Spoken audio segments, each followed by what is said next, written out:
अखन 12वीं वाला विद्यार्थी सबके 12th वाला सबके परीक्षा खत्म भेलैया आ किछु दिन में मैट्रिक के यानी 10वां के परीक्षा सेहो खत्म भ जेतै। तकर बाद 2-3 महीना ई जे परीक्षार्थी सब रहत ई सब जुग में भूर कऽ देथिन एकदम। कते तऽ निकलल हेतै जे क्लासरूम से तऽ बैट लइए के निकलल हेतै, घर नहीं पहुँचल हेतै, सीधा कलम में विकेट गाड़ने हेतै, क्रिकेट चालू। 3 महीना किछु नहीं खाए के होश नहीं सुतै के, खाली आवारा गर्दी। हमहूँ ठोकायल छी एहि चक्कर में, मारि खेने छी, अहूँ खेने हैब आ जे अखन 10वां 12वां देलियै से सब खायब, बुझलिए।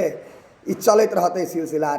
मतलब कहैत अछि जे 3 महीना में मुँह चमगादड़ सन के कऽ लेतै, रौद में जरा लेतै चेहरा के, खेलाइत खेलाइत जे परीक्षा खत्म भेलै चाहे रिजल्ट केहनो होय, ओइसँ नहीं मतलब छै एकरा सबके।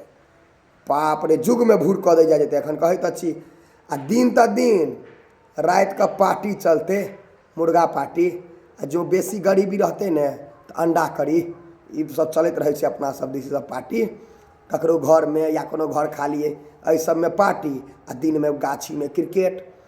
मतलब की कहूँ, एकदम 3 महीना तो कहि रहल छी, 2 से 3 महीना वाह, किछु नहीं ककरो नहीं गोदानते, एकदम जय जय केने रहते। दे अंडा करी भात आ मुर्गा भात, दे छक्का चौका गाछी में, आ घर आबि कऽ माय बाप से सोटा लप्पर थप्पर चलैत रहत एकदम।